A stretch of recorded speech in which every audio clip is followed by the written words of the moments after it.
Welcome to The Rest Is History. The American Civil War was an extraordinary narrative of twists and turns, death-defying escapes and thrilling cliffhangers. But no cliffhanger was more exciting than that on which we ended the last episode, with Professor Adam Smith of Oxford University poised to answer my question, cruelly cut off, actually, very rudely cut off, some might say, from answering my question about whether the surrender at Appomattox, when Robert E. Lee threw in the towel to the Union General Ulysses S. Grant, whether in that moment were the seeds of some of the later problems that the United States had with Reconstruction, with the legacy of the war, and particularly with the idea of the lost cause and the South having fought for this noble cause, and they're all friends again, and hurrah, hurrah, and all of that stuff. So, Adam, what's the story? Do you think Appomattox was a problem? You are entirely correct, in my view, Dominic.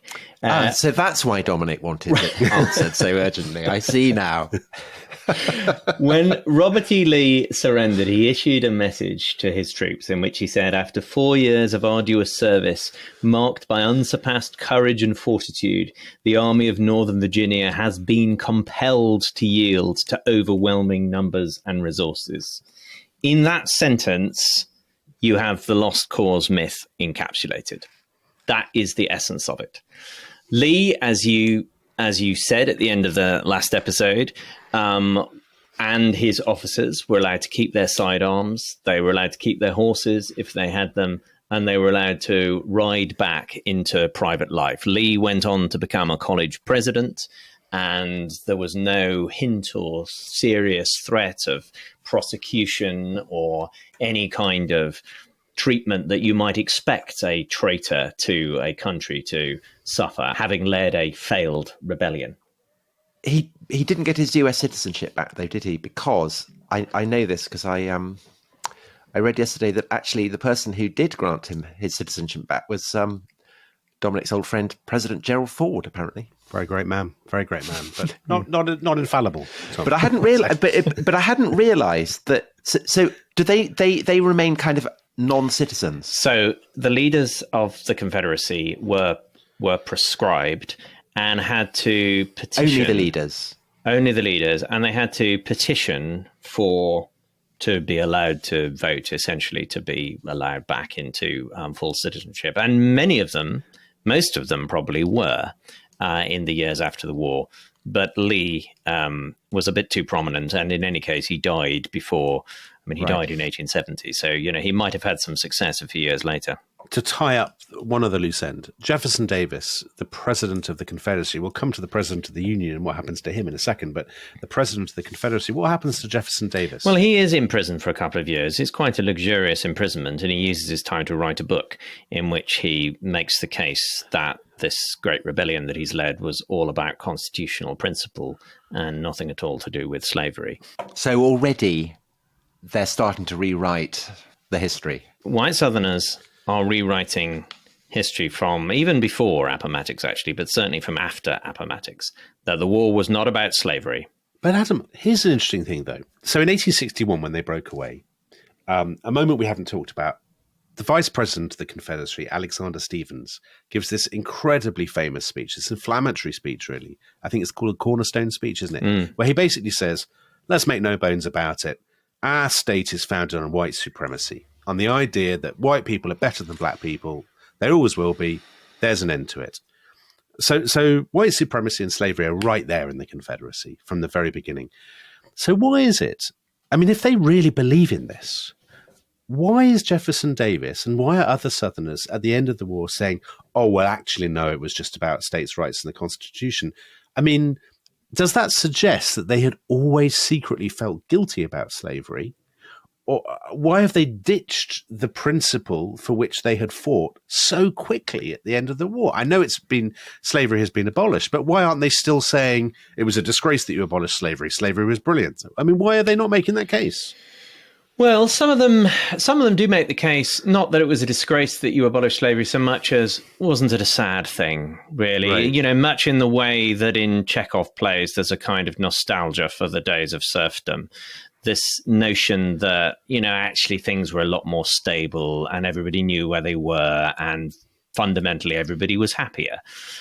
So there is that part of it. And I think that, that continues long into the 20th, probably into the 21st century, this lingering sense that actually maybe slavery really, we would have been better if we'd kept it. But it was alongside this kind of tacit acceptance that, well, look, it's gone everywhere else in the world. And that this is not a hill anymore on which it's possible to die, even if they wanted to. And of course, what they definitely don't do is to move away from their commitment to maintaining white home rule or white supremacy in the southern states. In fact, they remain as committed to that as ever. So the line in the South in the immediate aftermath of the war is, okay, well, we will grudgingly, reluctantly accept that our bid for independence is over. And we will, even if we absolutely have to, accept that slavery in the form that had existed up until now looks like that's gone as well. This has been a devastating experience for all of us. We've all lost thousands of dollars of property, including our property in human beings. But what we absolutely will not do is to knuckle under the yoke of the Yankee radical Jacobins who have now taken power in Washington. And so we will not cede our right to control racial affairs in the South. And on that, they do not yield and they win. Okay. For generations. Okay. So we'll come to the implications of that in a minute. But you mentioned the radical Yankee Jacobins in Washington, and of course there is one particular radical Jacobin Yankee in Washington who dies almost immediately, and that of course is Abraham Lincoln. And what is the impact of that? And he is shot in a theatre, unfortunately for clergymen. It's unfortunate that it's in a theatre, but it's on Good Friday, 1865. He actually dies early the next morning. So the sermons write themselves, right, that Sunday as the news spreads around the Union that Abraham Lincoln has sacrificed his life that the Union might live. And he's literally been shot by somebody, John Wilkes Booth, an actor, because he had talked about giving black men the right to vote. That's right, isn't it? Yes, that's almost certainly the case. Booth was in the crowd when Lincoln gave his last public address, as it's called, in which he speculated about giving black people the vote. And Booth, who Lincoln had seen perform, was a well-known Shakespearean actor, part of a well-known acting family. Booth felt himself to be the instrument of God in doing God's work in killing the tyrant Lincoln. So it's an extraordinary end to the war. I mean, it's as though, Churchill was shot within moments of Hitler's suicide in his bunker or something, because it means that the end of the war has this kind of very bittersweet quality. Yeah, elegiac quality. But it also raises this question. Well, what's good? I mean, you said already, the South win. Yeah, they win their bid for racial control. They win that bit of it, yeah. They win in that sense. So had Lincoln, does Lincoln's death make any difference, or are we overemphasizing the importance of one as, in inverted commas, great man? I'm sure it does make a difference, but I really don't know in the end what difference it would have made. I can't help but feel that it did matter, because Lincoln had a political dexterity, an understanding of how to work with Congress, and a vastly greater ability to channel public opinion, to lead public opinion than his successor, Andrew Johnson, ever had in spades. There's just no comparison. Yeah. But that said, exactly what would Lincoln have done differently? That is, of course, where it becomes very difficult to say, because in the end, he would have been dealing with the same set of challenges as Andrew Johnson was facing, with the same set of incompatible demands of, on the one hand, white Southerners saying, well, look, if you want to maintain stability, if you want to maintain national security and prevent the recurrence of this rebellion, then you have to do business with us. Sorry, just to turn Dominic's question on the head, is there not another way of framing it, which is to say the fact that Lincoln dies immediately after the war and before he can kind of dirty his hands with muddy compromises means that in the long run, he can serve as a symbol of everything that is best about America, everything that is noblest about America, kind of uncorrupted by the grubby compromises he might otherwise have had to make. Oh, unquestionably. If the question is about Lincoln's image, that's undoubtedly true. Can I read a bit of Whitman? Do. Go for it. Because I was going to use this, and then Dominic insisted in crowbarring his... I don't think crowbarring is the word. No, Tom. I think you absolutely did. You complained about being cut off at the end of the previous episode, meaning that we couldn't have some Walt Whitman. So this is will be familiar to all fans of Dead Poet Society. Oh, Captain, my Captain, our fearful trip is done. The ship has weathered every rack. The prize we sought is won. The port is near. The bells I hear. The people all exulting. While follow eyes the steady keel, the vessel grim and daring. But oh, heart, heart, heart, oh, the bleeding drops of red, where on the deck my captain lies, fallen cold and dead. It was like listening to Robin Williams. Similarly inspirational. I mean, just one of the kind of amazing sequence of poems that Whitman wrote over that year of 1865. Kind of hallow it. I mean, you know, and the fact that he dies on Good Friday, I mean, as you say, I mean, it enshrines Lincoln as this great emblem of liberty. I agree with you, Tom, that his death absolutely enshrines him as this uncorrupted figure. Because okay, so Adam, you may completely disagree with me, but my view would be the North is in an impossible position at the end of the war, because to force the white South to completely redraw their arrangements, but also their assumptions, their intellectual and cultural assumptions about their new black neighbors, would require presumably keeping an army in the South for 10 years, 20 years, because I mean they quite quickly are facing clan paramilitary violence to try and retake control for the old Southern elite. So do you think, I mean, the North's heart was never in that, was it? No, I don't disagree. On the contrary, I strongly agree with you. I think probably most other historians writing about this at the moment would disagree with us both. That's right. So, what would they think, though? What's their case, right? Well, the way in which Reconstruction, this period after the Civil War, is usually written about is as a kind of disgraceful, head-shaking series of missed opportunities. You know, and if it only went for the supine nature of the individual people and of the Northern public at certain moments, then maybe something greater could have been achieved, and a biracial democracy could have been properly established. But I completely agree with you, Dominic. I don't think that was ever going to happen. And I think the thing was, in 1865, Northerners, they'd done the job. There wasn't anything else to do, really, for most of them, because they'd secured the Union. The only thing they were really, really concerned about were any future dangers to the Union.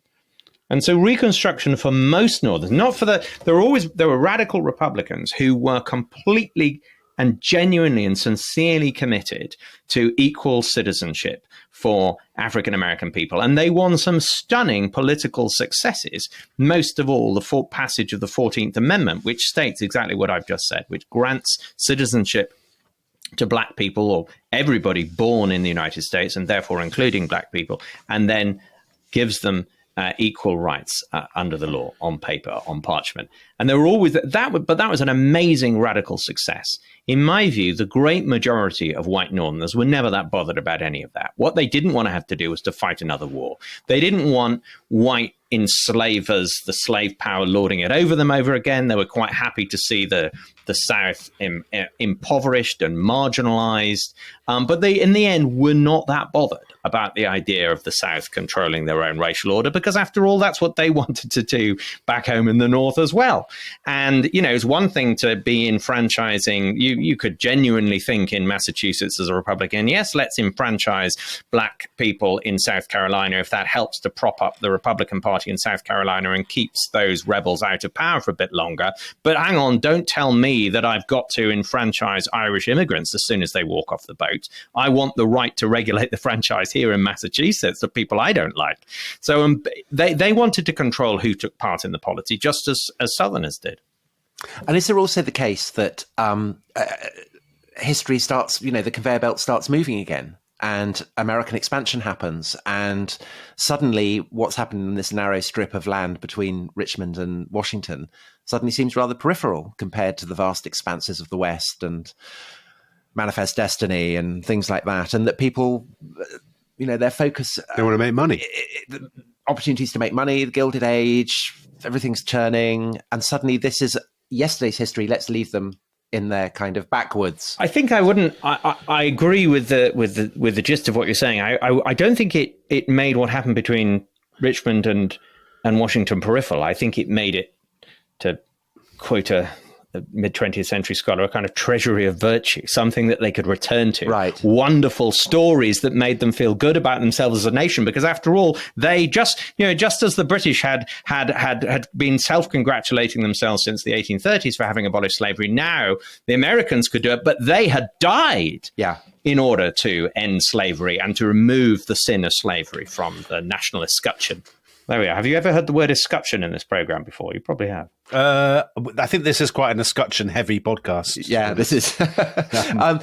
I think when we come back, we should look at how the Civil War is understood now. But just to pick up on that idea of it providing mythology, would there be a case for saying that in a way the mythology is perhaps the most important legacy, and there are two myths? There's the myth of the lost cause, romantic cavaliers, all that kind of stuff, and there's the myth of that is kind of sanctified by Lincoln's assassination, of a virtuous, freedom-loving people who have sacrificed, not just their president, but the lives of their sons and fathers and brothers on the cause of liberty and racial equality. And that both of those two myths feeding into the 20th century are still kind of reverberating into the 21st century. Absolutely. Brilliantly put. Okay, well, fabulous. On that note, let's go to a commercial break.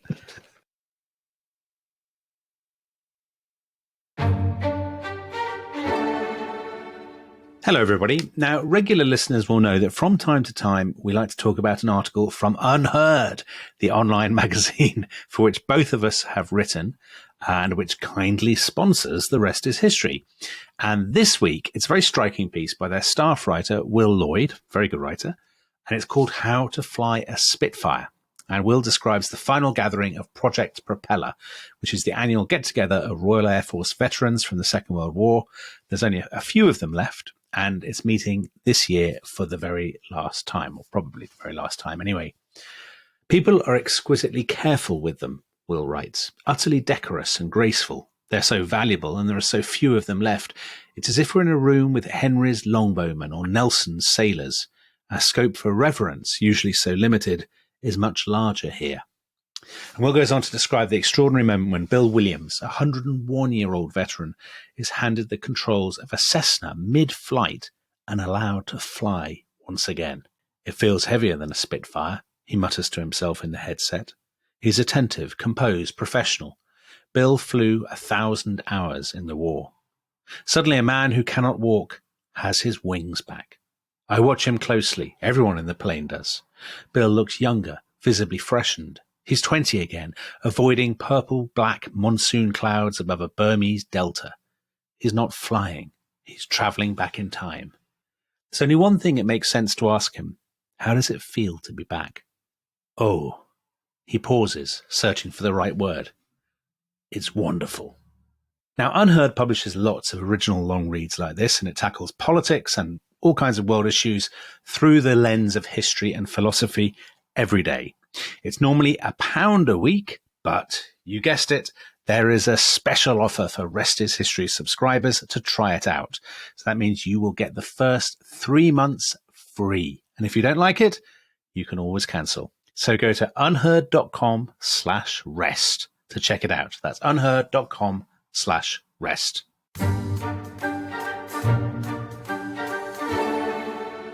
Welcome back to The Rest Is History. Now, before we get more deeply into the way the war itself is remembered, Adam, the war was followed by a period of Reconstruction, which, certainly when I studied it at university, the story of Reconstruction was that it was a failure, that Black Americans a generation or so later, okay, they weren't enslaved anymore, but they were very much second-class citizens. They were segregated, all of these kinds of things.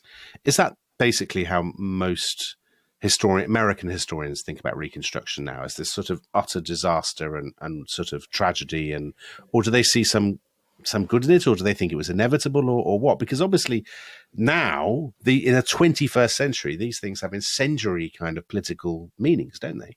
I think it's not just that, it's not so much that it was a tragedy, but that there were missed opportunities, that it was an unfinished revolution. And some of the things that happened in Reconstruction were crucial to advances that were later made towards racial justice. So the 14th Amendment, which puts into the Constitution for the first time, defines citizenship for the first time, and in such a way as to include African Americans. Even though the 14th Amendment was disregarded or violated in practice for decades and decades after it was passed, was nevertheless there in the Constitution as something that could be invoked, and was invoked by Martin Luther King. If we are wrong, then the Constitution of the United States is wrong, King said in the 1950s, referring not really to the original Constitution of 1787, but to the 14th Amendment, which was passed in the wake of the American Civil War and as a direct result of it. So in that sense, what happened after the Civil War is of huge consequence, even though the condition of African American people by the end of the 19th century was dire by any measure. They were completely marginalized within Southern society. They were subjected to systematic violence in the form of lynching and other forms of intimidation and violent action. They were in practice denied the right to vote, even though they theoretically had it. They were excluded from jury service and in practice from much property ownership, and lived on the margins of white society, and of course continued to do so for long into the 20th century and beyond. And in the 21st century, because when you began your career looking at this period, specializing in this period, did you have a sense of it becoming kind of ever more politically combustible as an issue within contemporary United States? So 20 years ago or so, when I first started studying this period, it was possible for me, especially perhaps as a British person, to study the American Civil War in much the way that I might have studied the English Civil War. There were a set of fascinating, interlocking intellectual problems that I wanted to understand. It didn't really feel back then in the 90s, in that kind of Clinton era, as if what I was dealing with was live American politics, even though it obviously was. And on some level, I must have known that. And I did know that, you walk around the South, you drive around the South back then in the 90s, and the number of Confederate monuments. And I remember being struck and kind of appalled and fascinated by the centrality of them all. But they weren't really a big political issue then, were they? And they've become so now, those monuments and everything else that's gone along with it. So have you been surprised by what's happened, or did you have a sense that this was something that was going to happen? Or I can't really say that I had some amazing prescient understanding that this was an issue that was going to explode exactly when it did. But I suppose on some level, yes. And I suppose everybody else studying the American Civil War realized that it was unfinished business. There was never a sense, even at the end of the 20th century, when I got into this world, that this was entirely settled history. It's just that it was sleeping history then. So there's a great question here from Lindsay Hopkins, who asks, how can contemporary historians approach the subject and analyze the evidence without bias or preconceptions, while the issues surrounding the conflict remain so viscerally alive in American culture? I mean, I guess that's a question that all historians, we're all influenced by the context in which we work and by our assumptions and biases and so on. But it does seem, it's writing about the Civil War at the moment must be like sitting in a library while there's a kind of blazing fire all around it. Yeah, it does feel like that. And actually, you probably don't want to get into this, but actually not being in an American university, I think is quite helpful in that context. Actually studying this from Oxford in some ways insulates me from that fire. I can see it happening across the Atlantic, but it's not actually really happening all around me. But no, the answer, yes, it is really hard, and it's very difficult. There's large sections of the American population right now who are, who feel real pain and a deep burning sense of injustice, which is directly and correctly connected to the experience of the 19th century. And it's kind of facile and irresponsible to kind of pretend that isn't the reality, that the battles that we've been talking about in these podcasts are still being fought out, and that the question of who controls, who rules at home, who are the members of this polity who get to decide what are the rules of the game. Those are the battles of American history from before the Civil War, and they're still the battles of America today. And so those of us who work in the Civil War era are writing about issues which are of direct and immediate relevance. How do you do that without being, which you can't do it? I mean, as you say, Tom, I mean, you can't, when you write about anything as a historian, you can't but be influenced by the present. At least what I try to do in my work is to always try to understand how political ideas and concepts and terms were used at the time by the people using them. And that can be a very difficult thing to do when you know that there are issues being discussed in the past that seem on the surface and often are in reality so similar to those being discussed today. And yet often the assumptions that go into the judgments being made by people at the time are different from the ones that people made today. And so it's a question of historical reconstruction to try to get ourselves into the minds of the people and to understand the pastness of the past, even though we're also understanding its connectedness to the present. But Adam, that thing about understanding the pastness of the past, I mean, obviously all historians try to do that, as you say, but you raised an interesting comparison with the English Civil War, or the British Civil Wars, as they're now called. So that period has always had a lot of political baggage. You know, Marxists were very interested in the civil wars of the 17th century, and still are. And, you know, the sort of Christopher Hill, all the arguments about the Levellers and Oliver Cromwell and stuff, that was all great fun. It was all great historiographical fun in kind of post-war Britain.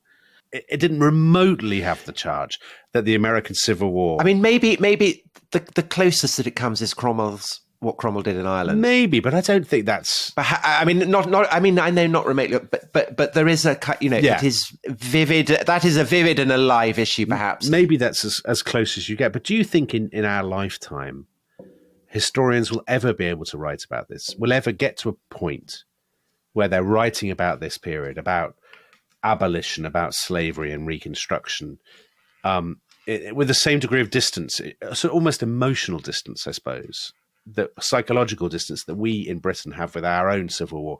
Or do you think I mean, I suppose you'd only get to that point when those issues are settled, wouldn't you? And they're not going to be settled. No, I mean, the answer to your question is no, I don't, because I don't think in our lifetimes, in my lifetime anyway, I don't imagine that these issues of racial justice in the United States are going to be resolved in a way that will enable that people to write in that with that kind of tone. No. And so long as race is still a central issue in America, and it will always be, the Civil War will still be a live question. And can I ask, the weight, I mean, not just the weight, the totality of liberal opinion is obviously very strongly of the opinion that the Union was in the right and that the right side won in the Civil War.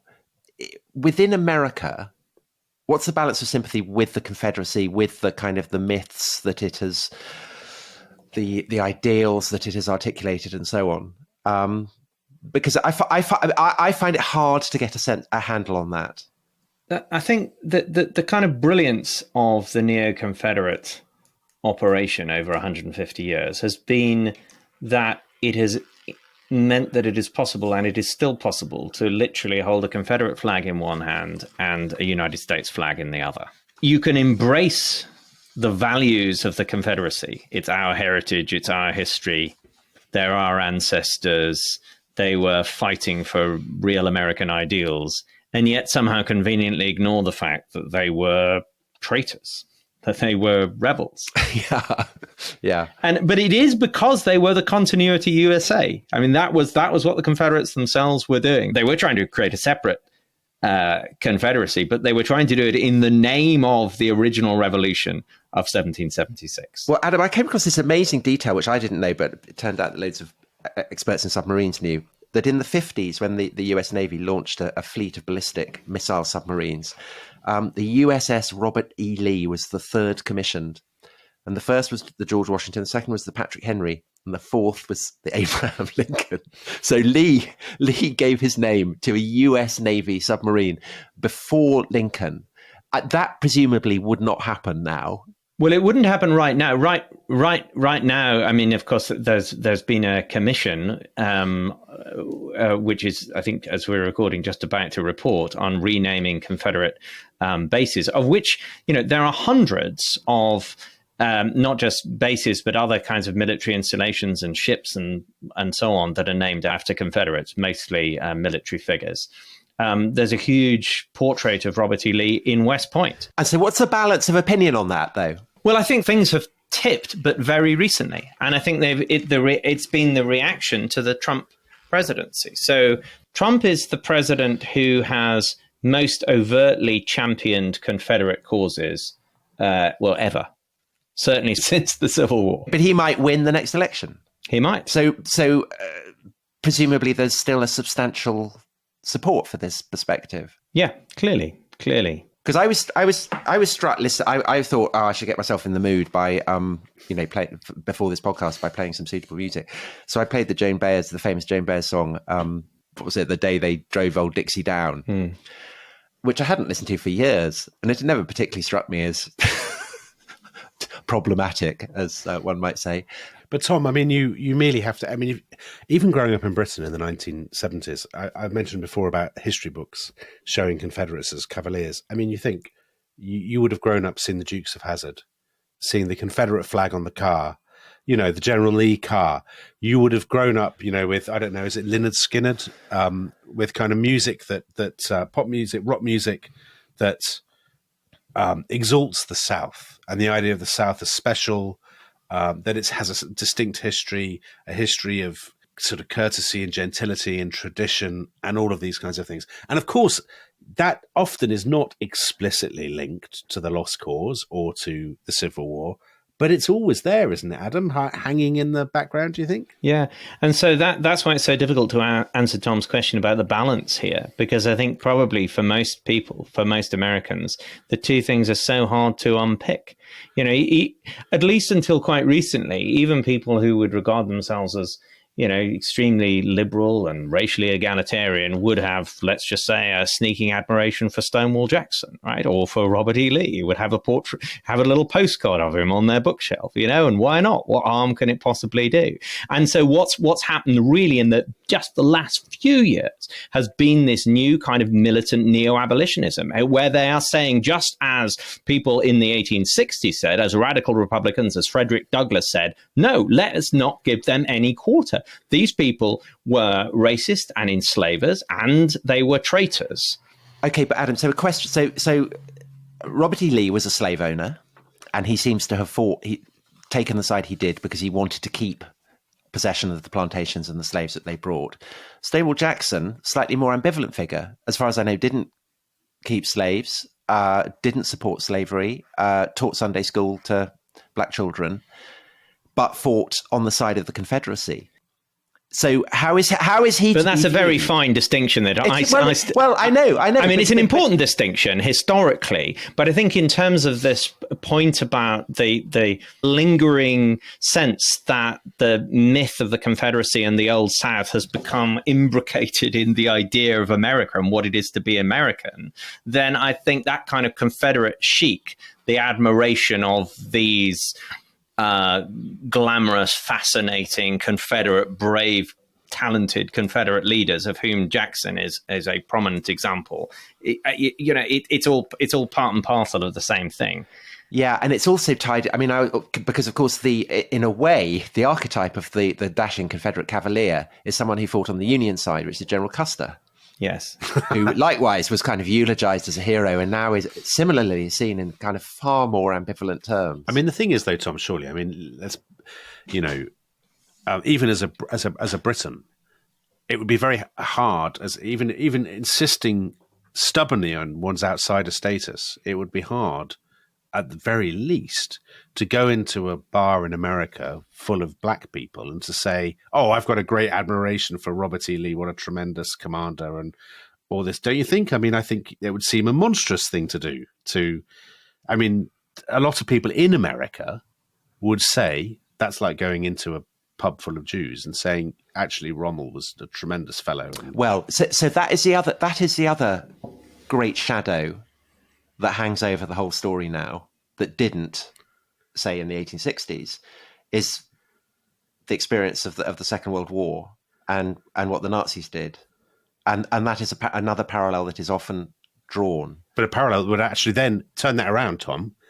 I mean, I would agree with you. You made that parallel. But again, you wouldn't walk into a bar in Atlanta full of white people and say your ancestors were a pack of Nazis. No.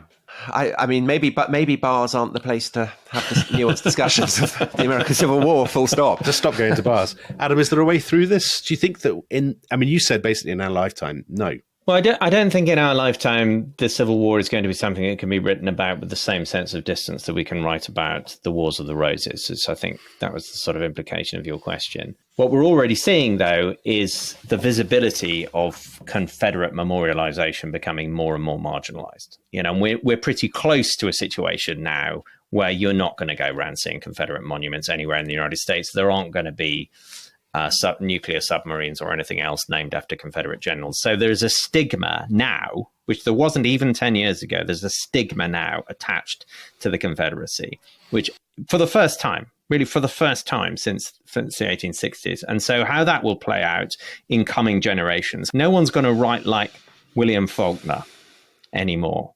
No white Southern boy, unless they are self-consciously kind of radicalized and a white supremacist, are going to write with the innocent romanticism that Faulkner was able to imagine a white Southern boy writing in 1948. Is that also going to be true of, say, Lincoln and the Union? Is the idea of the Union cause as simplistically about abolishing slavery?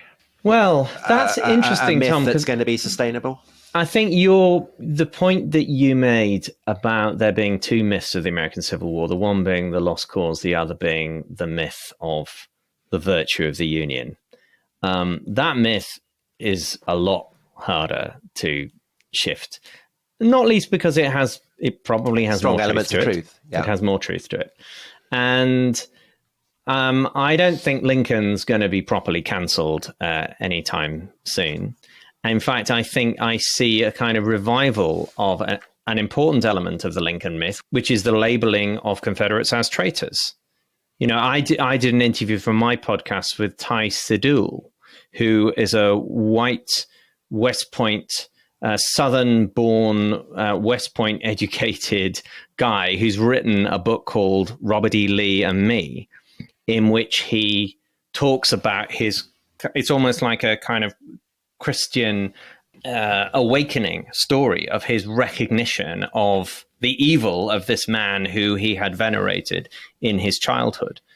But one of the key maneuvers that Ty makes in that book is not just his recognition that Lee was a supporter of slavery, which is shocking to him, to Ty, but also that he's a traitor. Right? And that's something that is maybe harder for us as non-Americans to really get on board with, because we're like, well, Lee was only a traitor because he lost the war. He was no more a traitor, and George Washington was a traitor in the same sense. It's just he was on the winning side, right? But for someone like Ty, the fact that Lee is a traitor is like his winning card for why Lee's portrait needs to be taken down from West Point and why his name needs to be removed from military bases. But I mean, the comparison with Washington isn't just a flip one. I mean, Washington was a slave-owning secessionist. And so if you are pulling down statues of Lee, I mean... Yeah, pull them all down and put up George III. So you can definitely see how, and people on the right in America talking in this kind of way, warning of the thin end of the wedge. So you can definitely see how you can get from taking down statues of Lee to taking down statues of Jefferson and of Washington. I think it's harder to see how you get to taking down statues of Lincoln, though, which was your question, because Lincoln is the refounder of the nation and he's washed the Republican robe white, to use his own language. Yeah. And as you say, perhaps the current intensity of debate, because it is reminiscent of the kind of the violence of opinion and mood in the 1850s and 60s, perhaps it will, it'll make Lincoln stop being a kind of dead figure. It'll make him more alive, more kind of contemporary. That's what I wanted to ask, Tom, because the intensity of the debate reflects an intensity of political polarization in the United States in the last 10 years or so. And, when we did a podcast, one of the first podcasts in our series, and it was just, I think before, wasn't it, Tom, the Trump-Biden election. Yeah. And it was about how civil wars start. And I don't think there's anybody who could have listened to the first episode in this epic that you've done for us, Adam, showing, I have to say, Herculean stamina, who hasn't, I doubt there are many people who haven't thought at some point, the United States torn apart by these terrible arguments about race, about the tension between the locality and the federal government, but about what it is to be an American, all of those kinds of things. And there can be very few people who've listened to all that and haven't thought about the 21st century. Do you think, is it completely fanciful to say that the same kind or similar cleavages and arguments could, in a frankly a heavily armed society, could lead America to a similarly dark place in the next 10 years or so? The thing that worries me is that today in the United States, for the first time since the 1850s, you have two political parties who are not only operating in their own information universes. It's not just that they don't share the same facts. It's not just that the level of polarization between them has risen to the level where, whatever it is, 70% of parents don't want their child to date someone from the other party. It's that level of, it's not just that. It's also that the parties are on opposite sides of all of the main cleavages in American society. So the division over race, over the historic injustice done to Black Americans in particular, but also immigration and the question of cultural diversity in all of its forms.